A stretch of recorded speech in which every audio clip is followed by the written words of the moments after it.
नमस्कार मित्रों, आप सभी का लक्ष्य सरकार यूट्यूब चैनल पे हार्दिक हार्दिक स्वागत एवं अभिनंदन है। आज हम लोग लेके आए हैं कि एसएससी जीडी का फॉर्म कैसे फिलअप करें। स्टेप बाय स्टेप हम लोग देखते हैं कितनी वैकेंसी है, किस क्षेत्र में कहाँ कहाँ पे कितनी वैकेंसी है, इसका भी हम लोग विश्लेषण करेंगे।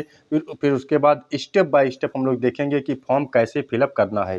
तो आइए, सबसे पहले आप लोग अपने मोबाइल फ़ोन का डाटा ऑन कीजिए। फिर डाटा ऑन करने के बाद आप लोग को गूगल क्रोम पे जाना है और वहाँ पे लिखना है आप लोग को, जैसे यहाँ पे लिखा है सरकारी रिजल्ट। यहाँ पे सरकारी रिजल्ट आप लोग को लिख के फिर सर्च मारना है। जैसे ही आप सर्च मारेंगे सबसे ऊपर ही आ जाएगा सरकारी रिजल्ट, ऐसा लिखा आ जाएगा। वहाँ पे सरकारी रिजल्ट का ऑफिशियल लोगो भी बना रहेगा, इसी पे आप लोग को क्लिक कर देना है।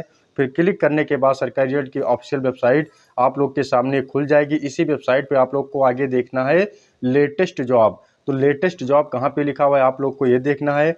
तो लेटेस्ट जॉब में सबसे पहले ही लिखा है एसएससी जीडी कांस्टेबल ऑनलाइन। फिर एसएससी जीडी कांस्टेबल ऑनलाइन पे आप लोग को क्लिक करना है।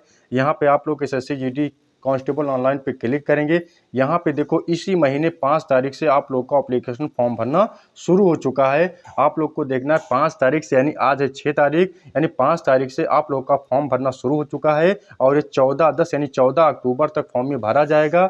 इसकी जो फीस है वो जनरल ईडब्ल्यूएस और फिर ओबीसी के लिए 100 रुपये है। और फिर कोई भी फीमेल कैंडिडेट या कोई भी लड़की अगर इसका फॉर्म भरना चाहती है तो उसकी कोई भी फीस नहीं है, केवल जनरल ईडब्ल्यूएस और ओबीसी मेल यानी पुरुष के लिए केवल 100 रुपये चालान हैं। अब इसका हम लोग देखते हैं 15 तक आपको पे करने का लास्ट डेट है। फिर करेक्शन डेट भी है, तो करेक्शन डेट है 5 से 7 नवंबर के बीच में। और फिर एग्ज़ाम डेट है जनवरी फरवरी में एग्ज़ाम डेट हो जाएगा। उससे पहले 1 हफ्ते पहले या 10 दिन पहले आप लोग का एडमिट कार्ड भी आ जाएगा। आइए हम लोग एज पे देखते हैं। तो जो एज है वो एज आप लोग का 1/1/2025 को आप 18 साल पूर्ण हों और फिर 18 से 23 आप लोग का लिया जाएगा। 18 यानी जो इसकी एज है मिनिमम, इस बार कोई भी छूट नहीं दिया गया है। 18 से 23 साल ही इस बार एज लिमिट रखा गया है। आइए हम लोग वैकेंसी देखते हैं कहाँ पे कितनी वैकेंसी है। तो वैकेंसी हम लोग देखते हैं बीएसएफ में। तो बीएसएफ में 15,654 पोस्ट हैं। जो बीएसएफ है, बीएसएफ में टोटल 15,654 पोस्ट हैं। और फिर सीआईएसएफ में, तो सीआईएसएफ में 7,145 पोस्ट हैं। कितने हैं? तो 7,145 पोस्ट हैं सीआईएसएफ में।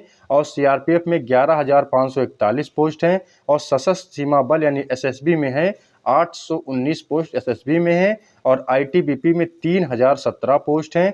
और फिर असम राइफल में 1,248 पोस्ट हैं। और फिर एसएसएफ में 35 पोस्ट और एनसीबी में 22 पोस्ट। यानी सबसे ज़्यादा इस बार बीएसएफ में पोस्ट दिया गया है, क्योंकि बीएसएफ में 15,654 पोस्ट है। और दूसरे नंबर पे सीआरपीएफ आता है। सीआरपीएफ में 11,541 पोस्ट है। तो टोटल इस बार जो वैकेंसी है 39,481 वैकेंसी है। इसमें वैकेंसी अभी बढ़ भी सकती है, कोई कंफर्म नहीं है कि वैकेंसी इतनी है। जो क्वालिफिकेशन आपका लगता है, केवल हाई स्कूल पास होना चाहिए और अन्यत्र इसके अलावा कोई भी क्वालिफिकेशन में आप लोग का नहीं लगता है, केवल हाई स्कूल आप लोग पास होने चाहिए। जो बच्चा हाई स्कूल पास है उसमें नंबर भी नहीं, केवल पास है, चाहे 33% हो या 34% हो, यानी पासिंग मार्क अगर उसका है तो इस फॉर्म भरने के लिए एलिजिबल है। आगे हम लोग देखते हैं। फिर आगे आप लोग को देखना है किस कैटेगरी में कितनी वैकेंसी हैं, तो उसकी डिटेल भी हम लोग देख लेते हैं। तो एसएसबी जो मेल यानी पुरुष के लिए कितनी वैकेंसी हैं और फिर महिला के लिए कितनी वैकेंसी है। तो पुरुष के लिए जो बीएसएफ में है वो जनरल में 5,563 पोस्ट है। और ईडब्ल्यूएस में जो बीएसएफ के लिए है वो 1,330 पोस्ट है। और ओबीसी के लिए 2,906 पोस्ट है। और एससी के लिए 2,018 पोस्ट है। एसटी के लिए 1,489 पोस्ट है। अब फिर हम लोग मेल में देखते हैं सीआईएसएफ में, यानी सीआईएसएफ में पुरुषों के लिए कुल कितने पोस्ट किए गए हैं। तो सीआरपीएफ में सीआईएसएफ में पुरुषों के लिए जो जनरल पुरुष के लिए हैं वो 2,720 पोस्ट है। और 644 ईडब्ल्यूएस के लिए है। और 1,420 ओबीसी है। 959 एससी के लिए है। और 687 एसटी के लिए। ये चार्ट आप लोग के समक्ष रखा गया है। आप लोग इस चार्ट को एक बार जरूर देख लेना कि वैकेंसी कितनी, क्योंकि आप लोग को चार्ट पता होगा वैकेंसी कहाँ पे कितनी है तो आप लोग की पढ़ाई और ढंग से भी हो जाएगी।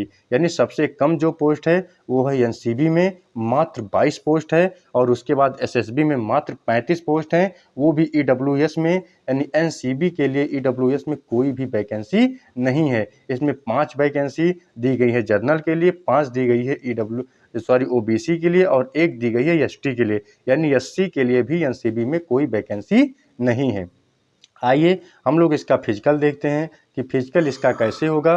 तो एसएसटी जो एसएससी जीटी है, जो इसका फिजिकल होगा, फिजिकल एलिजिबिलिटी टेस्ट होगा, इसमें पहले हाइट देखते हैं मेल की कितनी हाइट होती है। तो 170 सेंटीमीटर जो है वो मेल की हाइट होनी चाहिए, और जो उसका चेस्ट या सीना है 80 से 85 सेंटीमीटर के बीच में चाहिए, और जो रनिंग है 5 किलोमीटर मात्र 24 मिनट में आपको 5 किलोमीटर की रनिंग करनी है।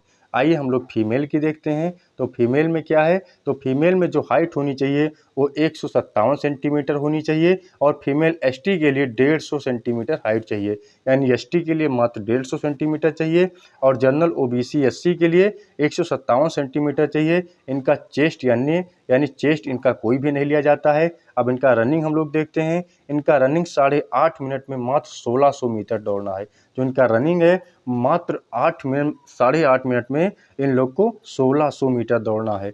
बताइए इतनी आसानी से इन लोग का जो फिजिकल है बहुत सही फिजिकल है, और जो मेल में है उनको 5 किलोमीटर 24 मिनट में दौड़ना है। आइए हम लोग आगे देखते हैं। इसमें आपकी आईडी प्रूफ क्या क्या लगेगी फॉर्म फिलअप करने के लिए।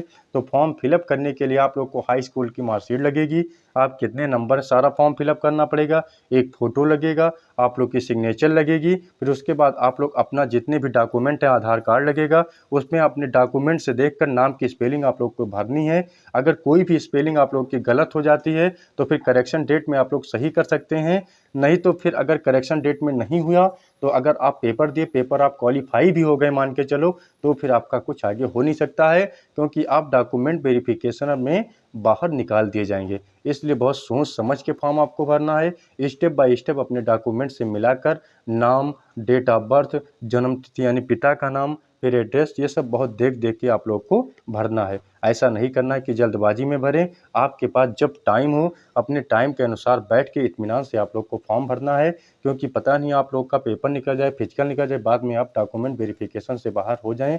ऐसा बिल्कुल नहीं करना है। आपको फॉर्म बिल्कुल सोच समझ के देख के एक एक पॉइंट चेक करके तभी भरना है। अगर आप लोग को वीडियो अच्छी लगी हो तो चैनल को सब्सक्राइब कर दो, शेयर कर दो, लाइक कर दो, जिससे ज़्यादा से ज़्यादा लोगों के पास ये वीडियो पहुंच सके। जय हिंद, जय भारत, वंदे मातरम।